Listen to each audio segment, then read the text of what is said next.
ഒരു ഡോളാണ്ട് കൊടുത്താൽ 92 മോദി കിട്ടും. അത്ര ദയനീയ അവസ്ഥയിലാണ് രാജ്യത്തിന്റെ സാമ്പത്തിക രംഗം.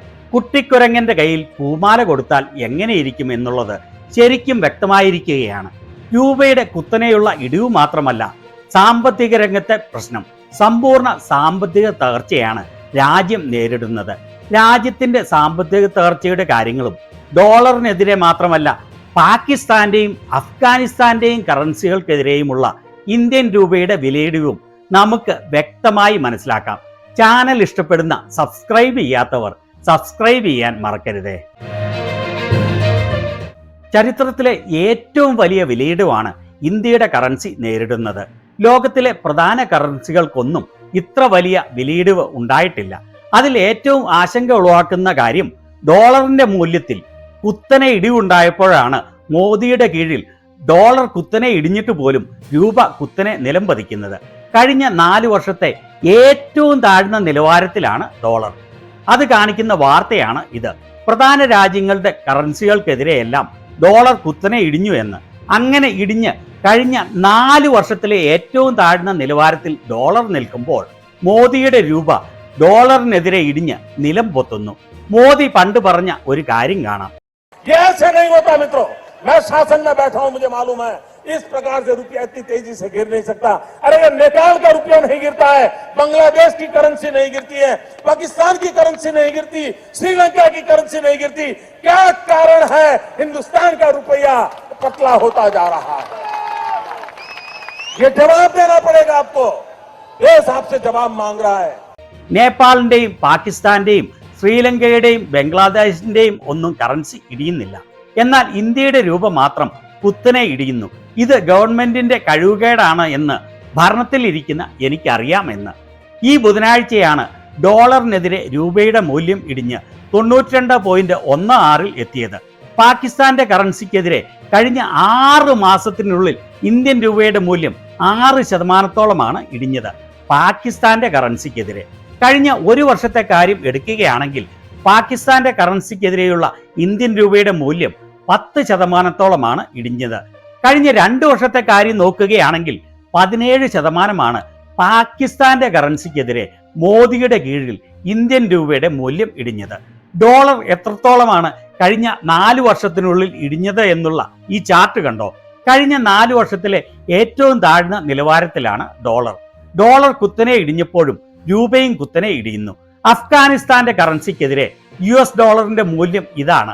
65.5 അഫ്ഗാനി മാത്രമേ ഒരു US ഡോളർ കൊടുത്താൽ കിട്ടുകയുള്ളൂ. ഇന്ത്യൻ രൂപയ്ക്കെതിരെയും അഫ്ഗാന്റെ കറൻസി കരുത്താർജിച്ചു. ഒരു ഇന്ത്യൻ രൂപ കൊടുത്താൽ വെറും 0.71 അഫ്ഗാനി മാത്രമേ ലഭിക്കുകയുള്ളൂ.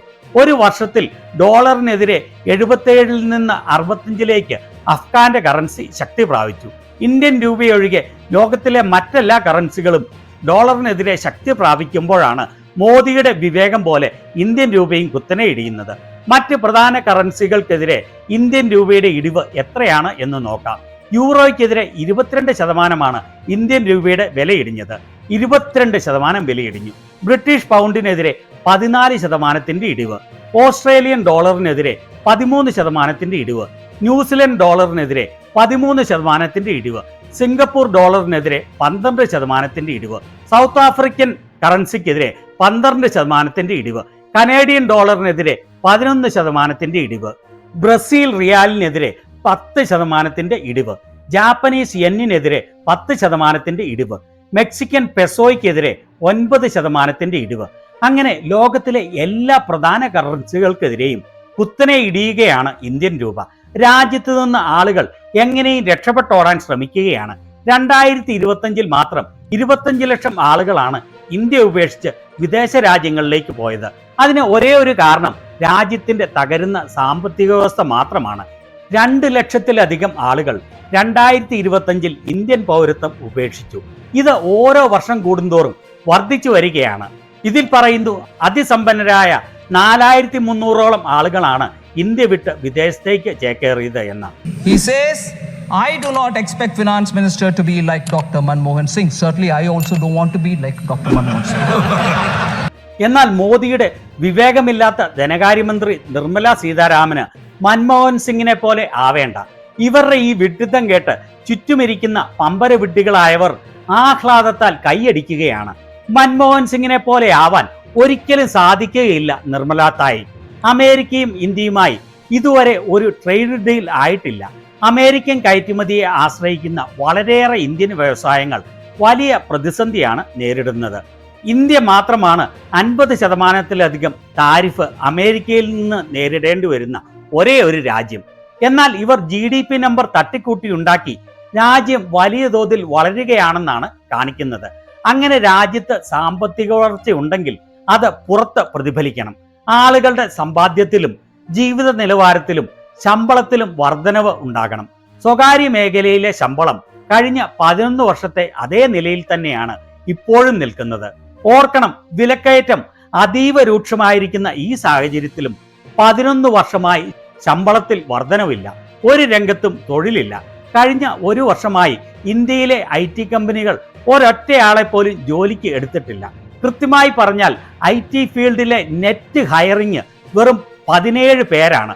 1,70,000 അല്ല, 17,000 അല്ല, 1,700 അല്ല, വെറും 17 പേരെയാണ് കഴിഞ്ഞ ഒരു വർഷത്തിൽ നെറ്റ് ഇന്ത്യൻ കമ്പനികൾ ഹയർ ചെയ്തത്. ഫോറിൻ ഇൻസ്റ്റിറ്റ്യൂഷണൽ ഇൻവെസ്റ്റേഴ്സ് ഇന്ത്യയിൽ നിന്നുള്ള നിക്ഷേപങ്ങൾ തുടർച്ചയായി പിൻവലിക്കുകയാണ്. 2024 അപേക്ഷിച്ച് 96% കുറവാണ് വിദേശ നിക്ഷേപ സ്ഥാപനങ്ങൾ ഇന്ത്യയിൽ നിക്ഷേപിച്ച തുക. ഈ ജനുവരിയിൽ മാത്രം $3.9 ബില്യൺ ഔട്ട്ഫ്ലോയാണ് ഫോറിൻ പോർട്ട്ഫോളിയോ ഇൻവെസ്റ്റേഴ്സിൽ നിന്നും ഉണ്ടായിരിക്കുന്നത്. ഈ ജനുവരിയിൽ മാത്രം. എന്തുകൊണ്ടാണ് വിദേശ നിക്ഷേപ സ്ഥാപനങ്ങൾ ഇന്ത്യൻ വിപണിയിൽ നിന്ന് വിറ്റഴിച്ച് ഓടുന്നത്?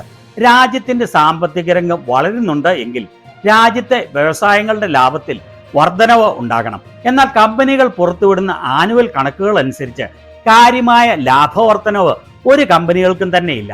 അത് വ്യക്തമായി കാണിക്കുന്നത് ഇന്ത്യയുടെ സാമ്പത്തിക രംഗത്തെ മുരടിച്ചയാണ്. അതിനാലാണ് വിദേശ നിക്ഷേപ സ്ഥാപനങ്ങൾ ഇന്ത്യൻ സ്റ്റോക്കുകൾ വിറ്റൊഴിഞ്ഞ് രാജ്യത്തെ സ്റ്റോക്ക് മാർക്കറ്റിൽ നിന്ന് പിൻവാങ്ങുന്നത്. അവർക്ക് ഇന്ത്യയുടെ വളർച്ചയിലുള്ള വിശ്വാസം നഷ്ടപ്പെട്ടിരിക്കുന്നു. ഗവൺമെന്റിന്റെ കണക്കുകൾ കള്ളക്കണക്കുകളാണ് എന്ന് അവർക്ക് വ്യക്തമായി ഡേറ്റകളുടെ അടിസ്ഥാനത്തിൽ മനസ്സിലാക്കാൻ സാധിക്കും. രാജ്യത്തെ ജനങ്ങളെ കള്ളക്കണക്ക് കാണിച്ച് കബളിപ്പിക്കാം, പ്രത്യേകിച്ച് മന്ദഭക്തരെ. കാരണം അവർക്ക് തലച്ചോറില്ല. എന്നാൽ വിദേശ നിക്ഷേപ സ്ഥാപനങ്ങൾക്ക് സാമ്പത്തിക വളർച്ച എത്രയാണെന്ന് ശരിയായി പല സൂചനകളിൽ നിന്നും മനസ്സിലാക്കാൻ സാധിക്കും. ഡോളറിനെതിരെ രൂപയുടെ വിലയിടിവും വലിയ ഒരു കാരണമാണ്. കഴിഞ്ഞ ഒരു വർഷത്തിൽ മാത്രം 7% ഇടിവാണ് രൂപയ്ക്ക് ഉണ്ടായിരിക്കുന്നത്. കഴിഞ്ഞ മെയ്യിലെ വെച്ച് നോക്കുകയാണെങ്കിൽ ഏതാണ്ട് 10% ഇടിവാണ് രൂപയ്ക്ക് ഉണ്ടായിരിക്കുന്നത്. ഇന്ത്യയുടെ വ്യാപാര കമ്മിയിലും വലിയ വർധനവാണ് ഉണ്ടായിരിക്കുന്നത്. കയറ്റുമതിയിൽ നാമമാത്രമായ വർധനവ് മാത്രം ഉണ്ടായപ്പോൾ ഇറക്കുമതി കുത്തനെ വർദ്ധിക്കുകയാണ്. ചൈനയുമായുള്ള ഇന്ത്യയുടെ വ്യാപാര കമ്മി $100 ബില്യൺ കവിഞ്ഞു. ഇതെല്ലാം കാണിക്കുന്നത് ഇന്ത്യയുടെ സാമ്പത്തിക രംഗത്തിന്റെ യാഥാർത്ഥ്യമാണ്. പാകിസ്ഥാന്റെയും അഫ്ഗാനിസ്ഥാന്റെയും കറൻസിക്കെതിരെ വരെ ഇന്ത്യൻ കറൻസി ഇടിഞ്ഞു എന്ന് പറയുമ്പോൾ അവരുടെ സാമ്പത്തിക നിലയിലും പരിതാപകരമാണ്. നോൺ ബയോളജിക്കൽ മോദിയുടെ കീഴിൽ ഇന്ത്യയുടെ സാമ്പത്തിക നില എന്ന് വ്യക്തം. കണ്ടകശനി കൊണ്ടേ പോകൂ എന്ന് പറയുന്നത് പോലെ രാജ്യത്തെയും ജനങ്ങളെയും കൊണ്ടേ മോദി എന്ന കണ്ടകശനി പോവുകയുള്ളൂ. ഇതിനെക്കുറിച്ച് നിങ്ങളുടെ അഭിപ്രായങ്ങൾ എന്താണ്?